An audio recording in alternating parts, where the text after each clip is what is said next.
Que merda é essa? Bicho, de onde veio tanta formiga? Formiga? Que tipo de formiga fica desse tamanho? Isso aí tá muito esquisito. Como é que vai ter formigueiro no quarto andar? Eu vou ter que tirar a mesa daqui. Parece que elas estão comendo a madeira da mesa. Essa porra é formiga ou cupim? Tem que ver de onde esses troços estão vindo. Não tem como ter formigueiro aqui dentro de casa. Vai seguindo o fluxo delas que eu vou levar a mesa lá pra área.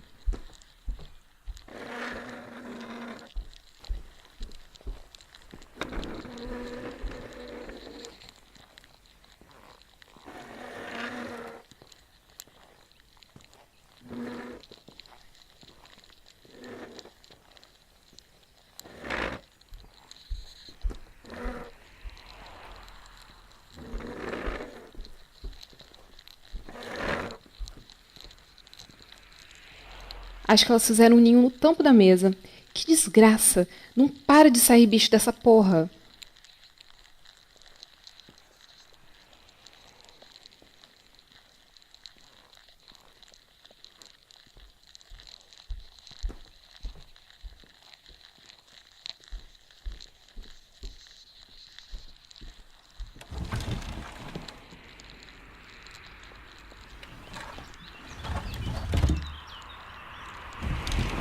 Elas estão subindo pela lateral do prédio. Eu nunca vi tanta formiga assim e subindo dessa altura.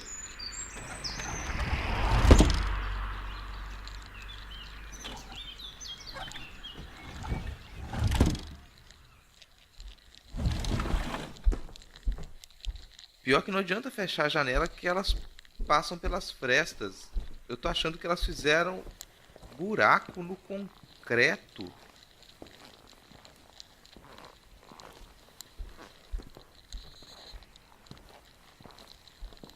Olha pro chão! Não dá nem pra pisar. Tá parecendo o ataque das formigas gigantes. Será que a gente vai ter que se mudar de novo? Não, não, não, não. Se a gente não se mudou com a infestação de pombo, não vai ser formiga que vai mandar a gente embora.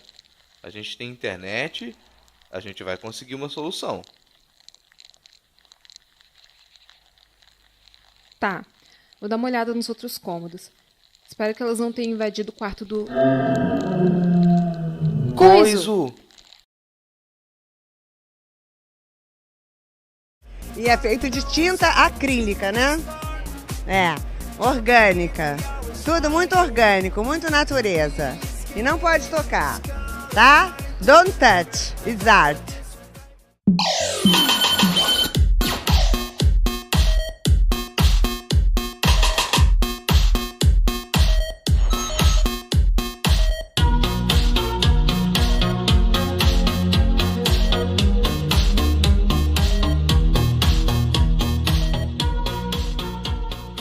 E aí, gente perdida? Tá começando mais um Não Pode Tocar. Eu sou o Rodrigo Hipólito e é bem provável que eu seja o host desse podcast. Para você que chegou aqui meio sem querer e não faz ideia do que você está ouvindo, o Não Pode Tocar é um podcast voltado para teoria, história, crítica e prática de arte ou não.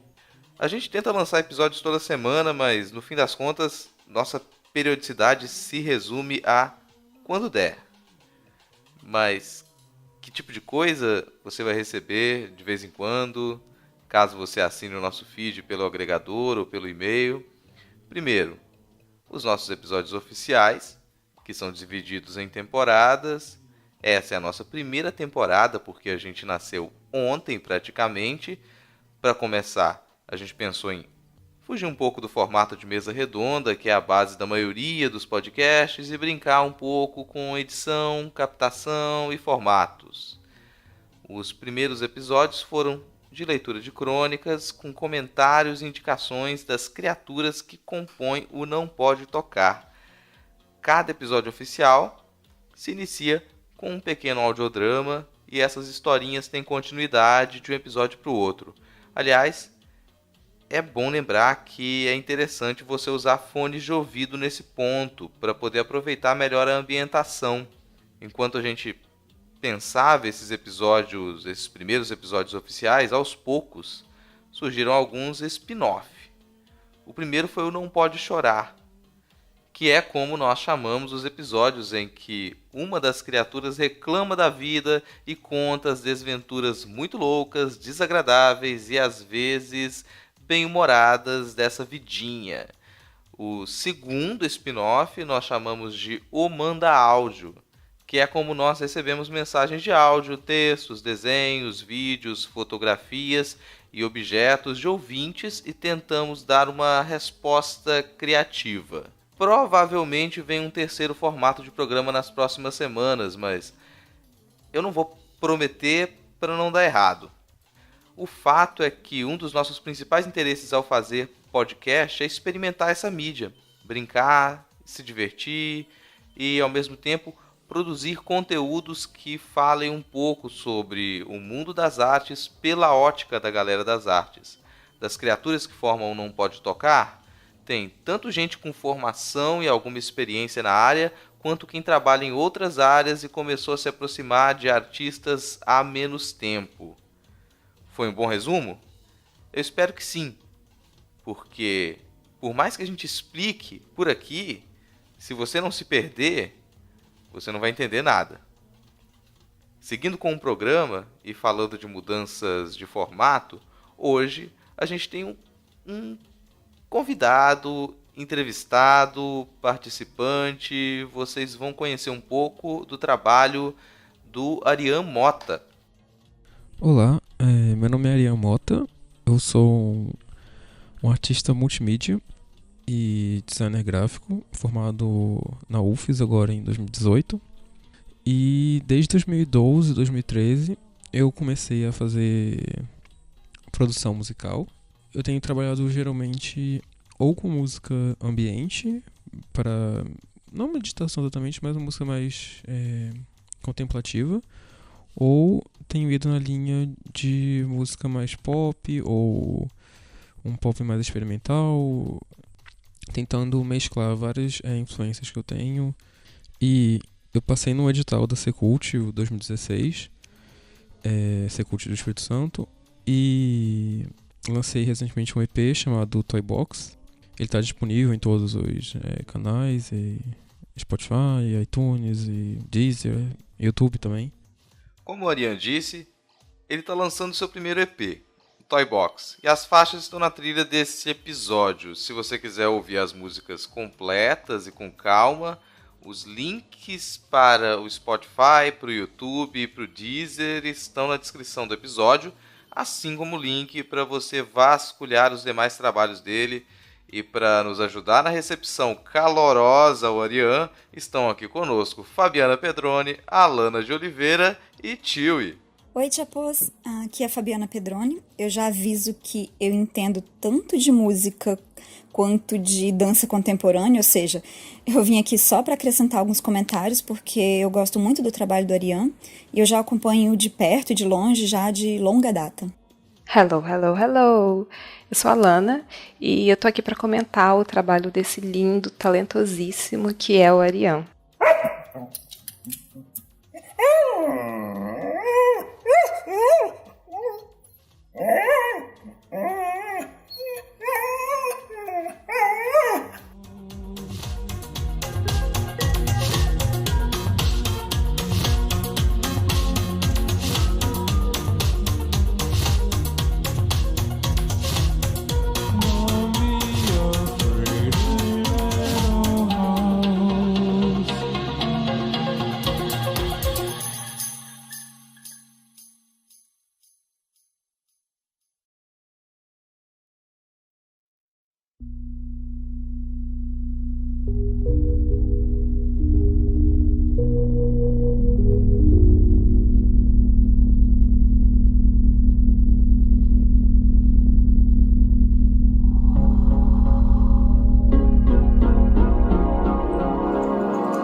Vamos lá. Pelo que eu já tive acesso, você tem produzido em meios variados: vídeo, música, ilustração, vertentes da arte contemporânea. Você já se apresenta, aliás, como um artista multimídia. No meio disso, tem uma formação em design. Pode ser impressão minha, mas me parece que todas essas vertentes de produção possuem uma estética interligada no seu processo de criação. Você separa a concepção dos trabalhos por mídia?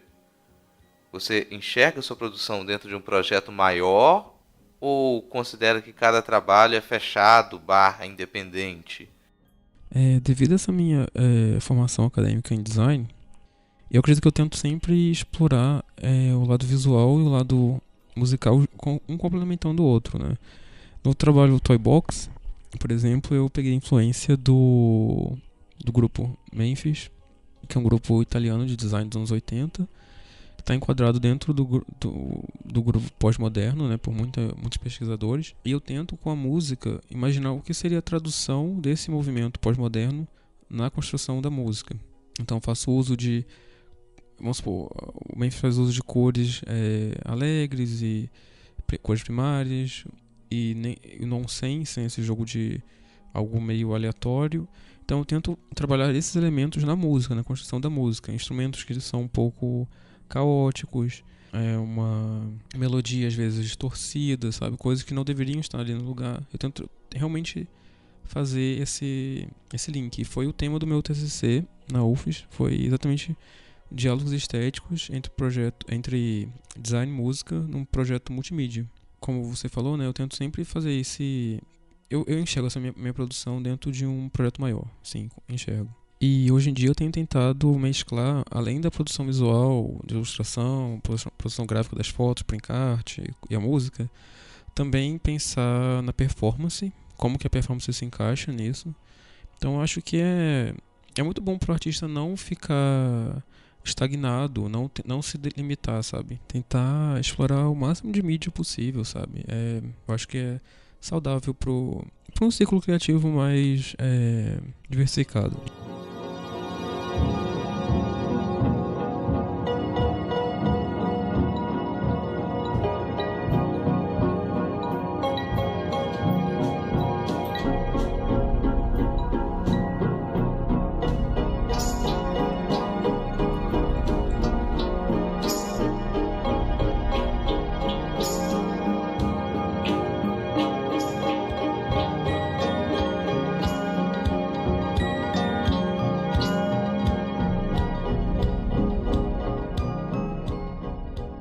Sabe que essa explicação que você deu, ela é útil em alguns sentidos. Um deles é retirar um pouco a ideia de que o artista multimídia seria um sujeito que ele simplesmente dominaria diversos meios tecnicamente. Não se trata disso. Se trata mais dos possíveis diálogos entre o que se produz em diversos meios e da impossibilidade de traduzir nitidamente o conteúdo de um meio para outro. Daí a exigência de se criar poeticamente quando se entra em contato com conteúdos que não podem ser traduzidos. E é gostoso ver como que essa produção está tão intimamente ligada a uma pesquisa acadêmica, que é algo que a gente sempre bate na tecla da importância desse tipo de pesquisa para produções poéticas, e que aqui fica muito nítido como que isso funciona, tanto ao ouvir e ver o seu trabalho, quanto na sua fala também. A gente sempre insiste na ideia de que não dá para produzir arte pura e simplesmente baseado na ideia de um gênio criador, e por isso o gosto também de entrar em contato com um trabalho sonoro, um trabalho de arte sonora que está ligado a uma monografia de design.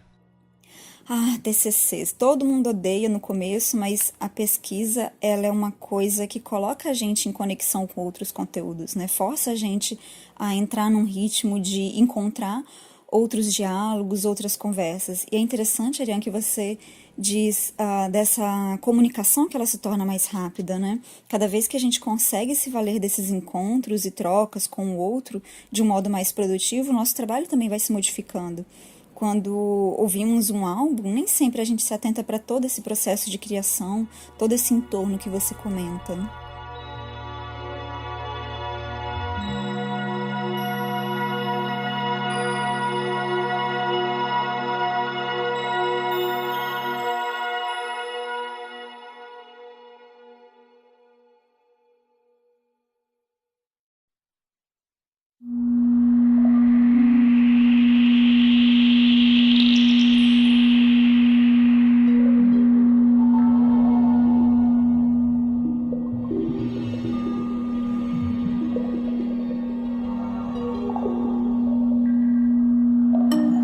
As the flower how we can see happily how the cherry tree welcome you happily and the winter now is an easy past. Bom, você citou o grupo Memphis como uma das suas influências e a necessidade de trabalhar com referências diversificadas. Esse é um dos pontos recorrentes da arte contemporânea e que nem sempre facilita o acesso e a compreensão de alguns trabalhos. Hoje é difícil pensar processos de criação em arte que apontem para uma só mídia. Mesmo quando artistas produzem em uma mídia específica, caso em que podem se denominar pintor, escultor, ilustrador, performer, videomaker, fotógrafo, ou seja lá o que for, a trajetória apresenta um vocabulário muito mais variado. Nesse sentido, perguntamos sobre as suas influências, quais são as mais marcantes hoje, e seria possível ainda recompor um caminho dessas influências na medida em que você passou a se entender como artista multimídia? Sinta-se à vontade para elencar e misturar exemplos tanto da música quanto de outros meios, assim como para contar um pouco mais sobre a sua própria trajetória. Um artista que me influencia muito é a cantora canadense Grimes, também a Caroline Polachek, principalmente no álbum dela Arcadia, sobre o nome Ramona Lisa. É um álbum muito importante para mim, para o meu processo criativo. E música ambiente, New Wave, principalmente o Hiroshi Yoshimura, compositor japonês, e a dupla Air, uma dupla francesa. E falando sobre minha jornada, né, eu imagino que, eu relembrando, eu acho que quem me influenciou muito nisso mesmo foi a Grimes, como eu já falei, porque eu comecei usando programas de edição de som muito simples. Eu comecei usando softwares online, sabe, sites online para criar música. Então não era nada muito sério, era muito limitado. E ela postou ela tem um Tumblr, um blog. Ela postou um tutorial sobre como ela começou, qual programa que ela usa, qual o microfone que ela usa, interface de áudio e tudo mais. E isso me ajudou muito a dar aquele pontapé inicial mais profissional, sabe, mais estudar o programa, começar a ver tutorial no YouTube. Então minha experiência musical mais séria começou daí. E eu tive outro momento, por volta de 2015, 2016, que eu estava decidindo qual seria o meu tema do TCC. E como eu sou artista ilustrador, faço ilustração, eu quase optei por esse caminho, fazer um livro infantil, alguma coisa nesse tipo. Mas eu vi a produção da Caroline Polachek. Ela tem uma série de performance chamada The Dance Archives, os arquivos de dança, que são desse álbum dela, o Arcadia. E é uma série de 10 vídeos, são muito legais, muito minimalistas. E me hipnotizou muito na época quando eu vi. E me chamou muita atenção quando eu vi um vídeo do making of do álbum, que ela só usou o computador para fazer o álbum inteiro. E somente usou softwares digitais, né, arquivo de MIDI, né, instrumento digital, para compor todas as músicas. Então ela tinha um processo criativo exatamente igual ao meu. Ela só usava o computador, só usava instrumento digital. E isso me animou muito. Com a ajuda do amigo meu, Hugo Belo, ele conseguiu uma entrevista com ela pro meu TCC via e-mail. Então foi muito importante para mim, foi muito gratificante conseguir esse contato com ela. Eu consegui fazer perguntas muito boas para ela, sabe? Ela teve muito cuidado de responder. Foi assim, respostas muito grandes. Então foi muito interessante para mim esse momento de perceber que, sabe, tem gente com projetos incríveis fazendo uso das mesmas ferramentas que eu uso, sabe? Então é muito importante essa comunicação que tem hoje em dia, né? Essa troca de informação mais rápida, né? E acho que foi depois de conhecer o trabalho da Caroline que eu me interessei. Eu sempre tive interesse por performance, mas eu comecei a perceber que é um campo que eu podia explorar mais seriamente, sabe? E mesclar. Então eu comecei a fazer aula de performance na UFES com o César Uapaia. E depois fiz uma aula no Sete Glórias de dança contemporânea com a Carla Vandenberg, do grupo Uma Companhia de teatro, e tenho explorado muito mais esse lado de performance hoje em dia, e tem sido muito bom, assim, é como fechar um pacote, sabe? A performance, eu acho que ela é um momento onde todas essas influências e todas essas mídias diferentes, elas se encontram e estão ali, presentes, sabe? Todas ao mesmo tempo. A projeção de vídeo, né? A ilustração, a música tocando e eu fazendo a dança ou cantando, e danças que remetem às características do movimento artístico que eu sou influenciado. É bem bacana poder concretizar, né, todas essas mídias em um momento só, sabe? É muito bacana. E também desafiador, mas eu acho que compensa bastante. How the cherry tree welcomed you, heaven, and the winter now is the needs and the past. As the flower grows, we can see. As the flower grows, we can see happily. How the cherry tree welcomed you.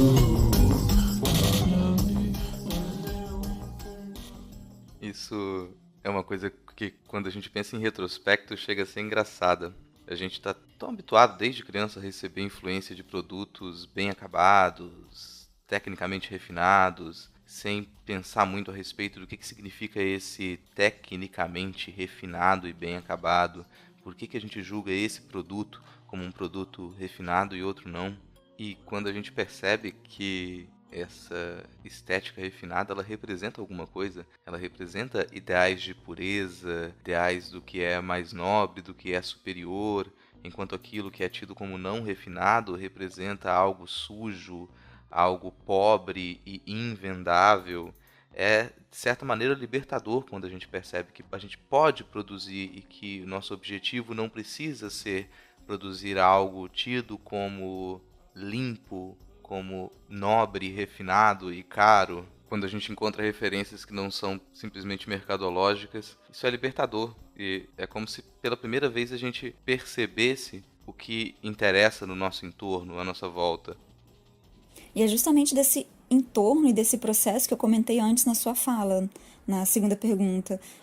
Não tem como começar algo necessariamente do zero, porque a gente já está dialogando e trocando ideia com outras pessoas e produzindo sem ter ciência de que se produz de fato, né? Até você dar ali um corpo a um projeto, formar ali dentro de um grupo mais coeso.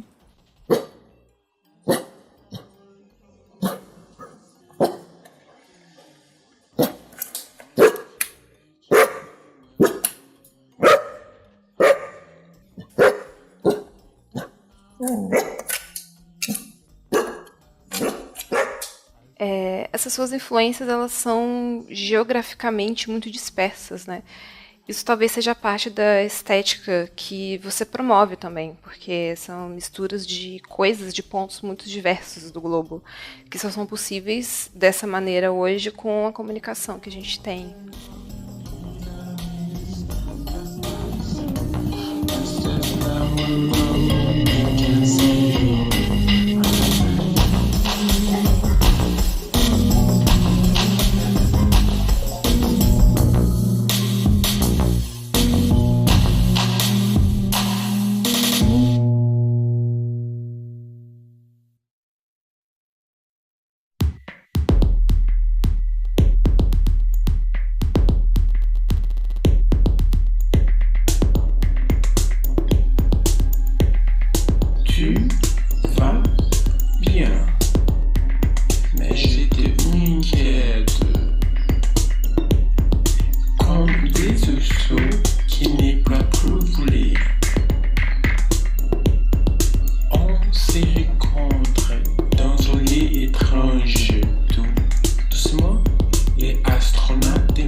Eu tendo a concordar com o Tiwi. tanto sobre essa mistura de épocas, locais e mídias empurrarem mesmo o som na direção do performático, quanto sobre isso ser uma coisa muito louca. Mas especificamente com relação à composição e produção do Toy Box. As músicas foram compostas já direcionadas para o disco, o que significaria que surgiram nos últimos meses, ou essas composições já estavam em andamento antes mesmo da perspectiva de se complementarem? Essa pergunta pressupõe que elas se complementam, o que pode ser apenas uma impressão de ouvinte. Em todo caso, como composições independentes, você gostaria de tecer comentários sobre cada uma das faixas? No caso, o Toy Box, ele começou em 2015, então já tem uns 3 anos que ele está sendo produzido. E ao longo desse tempo eu fui percebendo que o que eu queria contar, fui vendo algumas músicas que conversavam uma com a outra, né, tinha um diálogo em comum, e as coloquei juntas dentro desse EP, né, desse trabalho. Geralmente é assim, é difícil começar um projeto do zero, pensar, vou fazer um álbum sobre tema X e daqui eu já vou trabalhando nas músicas. É mais no sentido inverso, de eu vou produzindo e vou vendo músicas que vão se encaixando, conversando, e aí eu penso em ajuntar num trabalho final, né? Eu vejo que meu processo criativo, ele se encontra muito no campo do inconsciente. Eu falo muito sobre, né, memória, sonhos, então inconscientemente eu vou descobrindo coisas que eu pensei que eram sonhos, na verdade, que aconteceram quando eu era criança. Então, também inconscientemente, de uma forma bem orgânica, essas músicas vão se encontrando uma com a outra, né? Vão encontrando esse diálogo entre elas. E qual seria esse tema, né, do EP Toy Box? Ele conta a história de um boneco que foi abandonado e procura por uma sociedade ou pessoas ou outros brinquedos que vão o ajudar a se consertar, ou não se consertar, mas se sentir pertencendo a uma comunidade ou sendo funcional de alguma forma. E eu lembro que uma imagem geradora para esse álbum foi quando eu era criança, eu vi um boneco do Teletubbies, o Paul, o vermelho, abandonado no meio da rua. E foi a primeira vez que eu tinha visto um boneco abandonado. Eu era bem criança, assim. Eu comecei a partir de pesquisas de memória, né, fazer pesquisas da minha própria memória e colocar isso dentro como tema dessas faixas, dessas músicas. O trabalho da Katia Canton, o livro dela O Tempo e Memória, de 2009, me influenciou muito nessa pesquisa. E também a pesquisa da Feigal Strower, o livro dela Criatividade e Processos de Criação. A primeira faixa, intro, ela tá literalmente convidando o ouvinte pro álbum, né, para esse universo que foi criado para ele, falando welcome, bem-vindo. E tem uma brincadeira que fala sobre a realidade e o que não é a realidade, né, o sonho, o que é real. Eu falo um pouco sobre o que é mais importante, né, se é sonhar ou se é viver no mundo real. E é uma pergunta que fica em aberto. E a segunda faixa, Dollhouse, eu imagino que seria tipo uma espécie de santuário para os brinquedos quebrados. E é uma metáfora para as pessoas que se sentem quebradas ou se sentem não pertencentes à sociedade. Tem muitos exemplos, negros, gays, transexuais, enfim. É uma metáfora para isso. E na faixa 3 eu falo, o Quer Melasse, é uma faixa que eu canto em francês. Eu falo sobre ansiedade e sobre timidez e como que eu tento contornar isso. Então, esse projeto também é uma conquista pessoal, sabe? De conseguir ir pro palco, sabe? Conseguir me expressar publicamente é uma conquista pessoal. Essa faixa é sobre isso, basicamente, em como contornar a ansiedade. Na faixa 4, Sakura, é uma faixa que fala sobre o Hanami, que é uma expressão japonesa que significa observar o florescer da cerejeira. Sakura quer dizer cerejeira. E é basicamente sobre isso, sobre contemplação. É uma música que mistura elemento ambiente e música eletrônica, né, mais pop. E o álbum, a partir daí, começa a ficar um pouco mais agitado. A faixa 5, Jump, fala basicamente sobre se movimentar sobre a importância de se movimentar, sobre o prazer de se movimentar, dançar, né, pular. A faixa seguinte é Fake for Princess. É uma faixa bem eletrônica mesmo.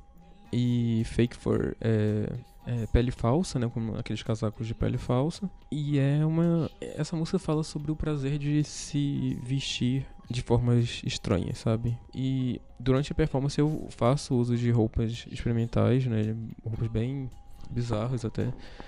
E muitas delas foram construídas com o Caixel Vitorino. Ele me ajudou na construção de muitas dessas roupas. E é basicamente isso, essa faixa. A faixa seguinte é Unicorn Tea Party, a festa dos unicórnios, a festa de chá dos unicórnios. E é basicamente uma festa final, seria tipo a última festa. Só que acontece um incêndio durante essa festa no final. E eventualmente alguns dos bonecos que estão reunidos morrem. E então a gente vai para a última faixa, que é Outro, que é a faixa de encerramento, que não tem fala, é a única faixa que não tem fala, só tem tipo Sayonara, que é tchau, em japonês.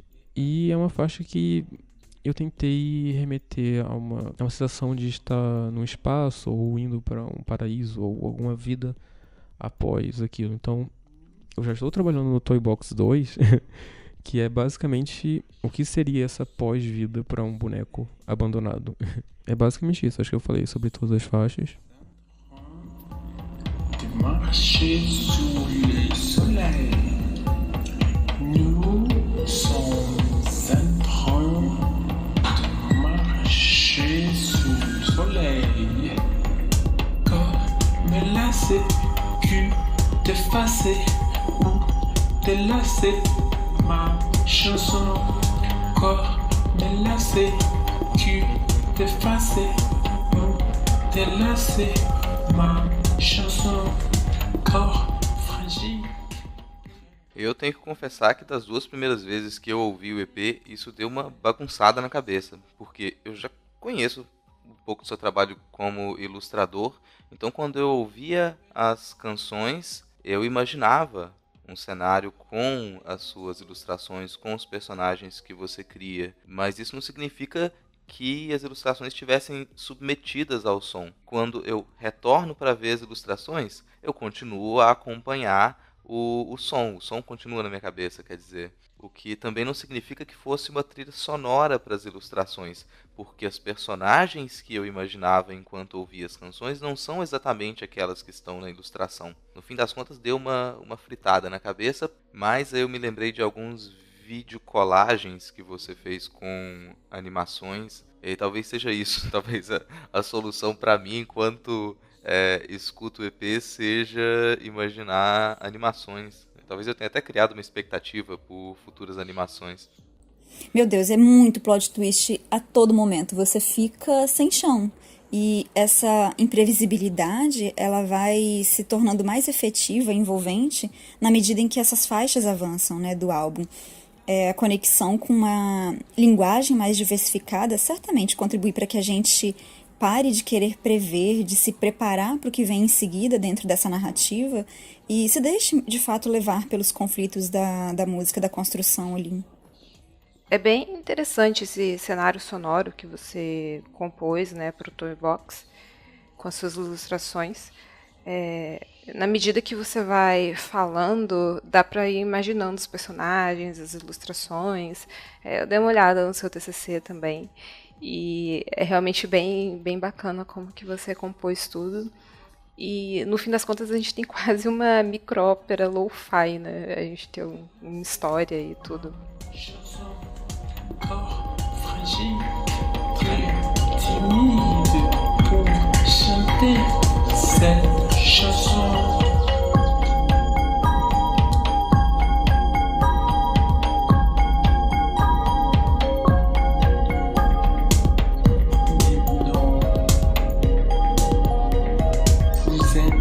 Timide,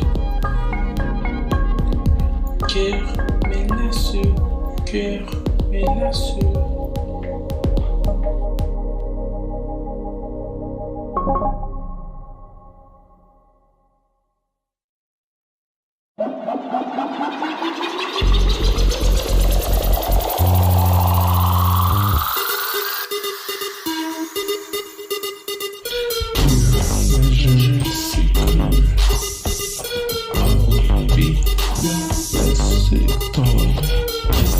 touching my fingers.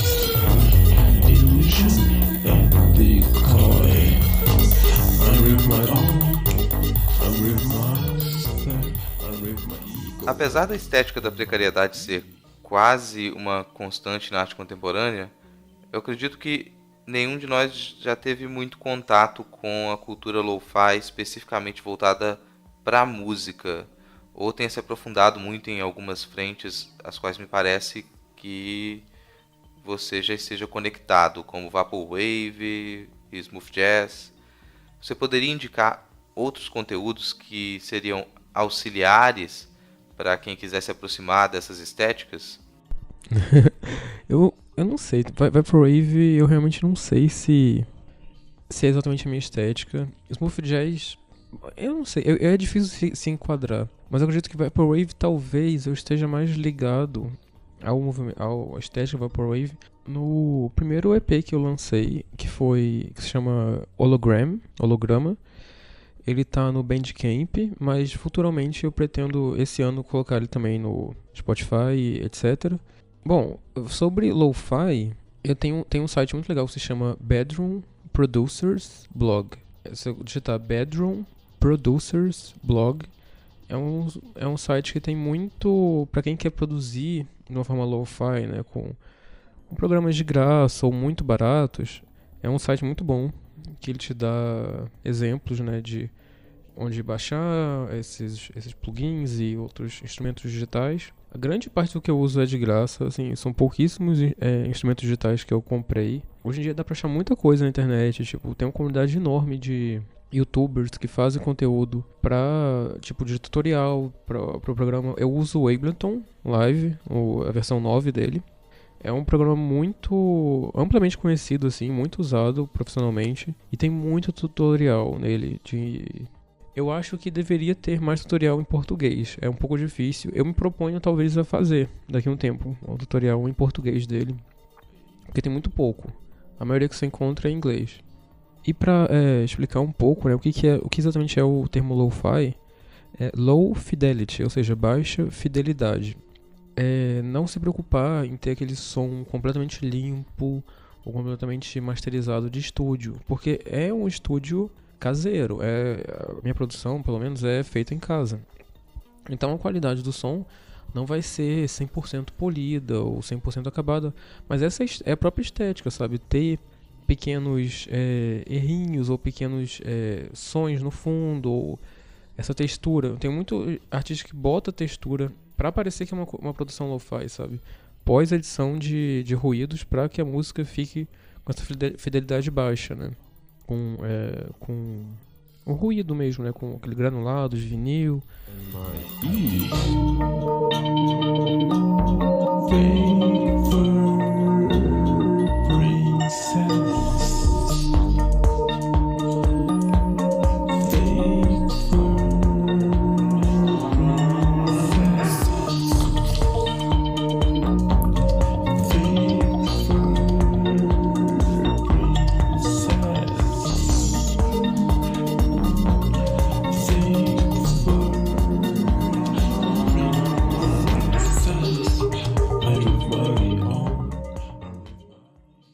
Quando você fala, Ariane, sobre essa inserção de ruídos, de elementos que consideramos ali como precários do dia a dia, tem uma aproximação muito interessante com a área de artes, né, artes visuais como um todo, que também se vale desses materiais do dia a dia como parte do discurso, não apenas por uma disponibilidade de outras ferramentas ali mais acessíveis de fato, como você comenta, né, que toda a sua produção, no final das contas, ela acontece no seu computador, na sua casa, mas também como um modo de aproximação do sujeito, de um envolvimento, que é algo que a gente observa muito mais forte, ainda mais na arte contemporânea do que necessariamente na arte moderna, mas que já estava ali, já, né, dentro desse discurso. E, por favor, ajuda a galera a encontrar materiais em português. Quando você disse que estava pensando ali em fazer esses tutoriais, né, tornar ali aquele material mais acessível em português, meu coração disparou. Isso seria lindo mesmo. Essa estética da precariedade é algo bem recorrente na arte contemporânea, né? Muito por conta da quebra da obrigatoriedade do uso de materiais tradicionais das artes. E essa é uma das coisas que permite que hoje, por exemplo, a gente possa produzir um podcast sem ninguém na equipe ter formação em rádio e TV ou ter super equipamentos profissionais. Mas, principalmente, gostar dos resultados que propositalmente não são tão requintados.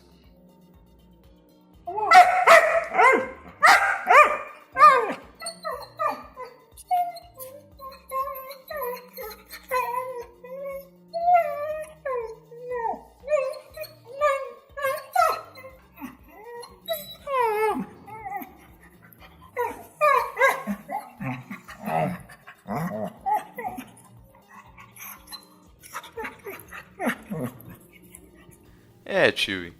Desse jeito vão achar que você tá querendo se tornar um personagem do Arian também. Depois vocês se acertam.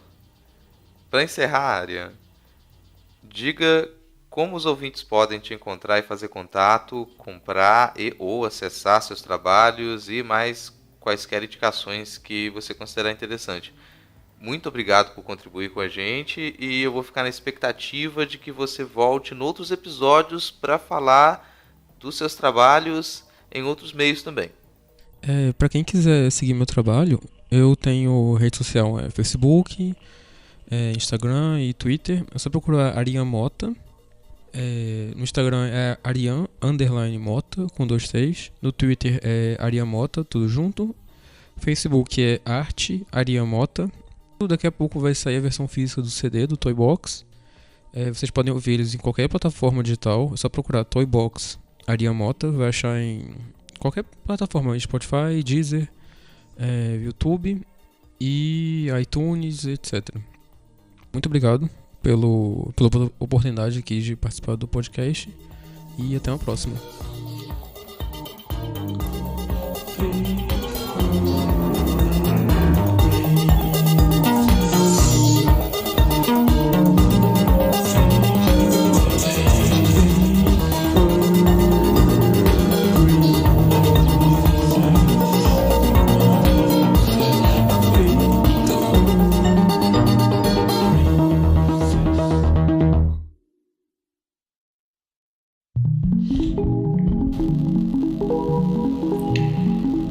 The house burned down, but no one could see it.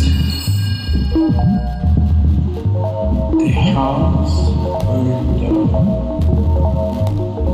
but no one could see it.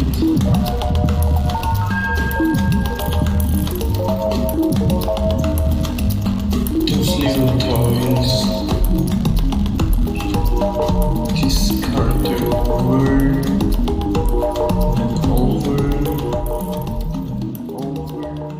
Tá aí, encerramos mais um episódio. Você gostou? Detestou? Quer falar alguma coisa sobre o trabalho do Arian, sobre nosso programa ou fazer algum comentário aleatório e meio impertinente? Fique à vontade, fala com a gente. Se você quiser participar do Manda Áudio, é só mandar sua mensagem para nãopodetocar@gmail.com. Não sabe como gravar e enviar áudio? Dá para fazer isso direto pelo celular. Na descrição desse episódio tem um link para um vídeo em que a Fabiana explica de modo bem didático como você pode fazer isso. Mas se a timidez te impedir, não precisa ser só por áudio. Manda mensagem escrita mesmo e diz que é para o Manda Áudio que a gente encontra uma voz bem interessante para ler o seu texto. Quer mandar foto, desenho, vídeo, esculturas de amoeba? Manda, a gente aceita de tudo. Pera, você é jovem demais para saber o que é um e-mail? Então, segue o tio e no Twitter pelo @nãopodetocar. Lembra que o D de pod é mudo, ou nossos outros perfis, da Alana, meu, da Fabiana e do André. Tá tudo na descrição do episódio. No mais, você pode assinar nosso feed pelos agregadores, pelo e-mail, pelo YouTube e se quiser ajudar a gente, tem 2 formas bem simples. Avalie a gente lá nos agregadores ou recomende o Não Pode Tocar para alguém que você goste ou que você odeie. Por hoje é só. Se nada der muito errado, semana que vem a gente tem mais um episódio do Manda Áudio. Valeu, falou! No one could see it.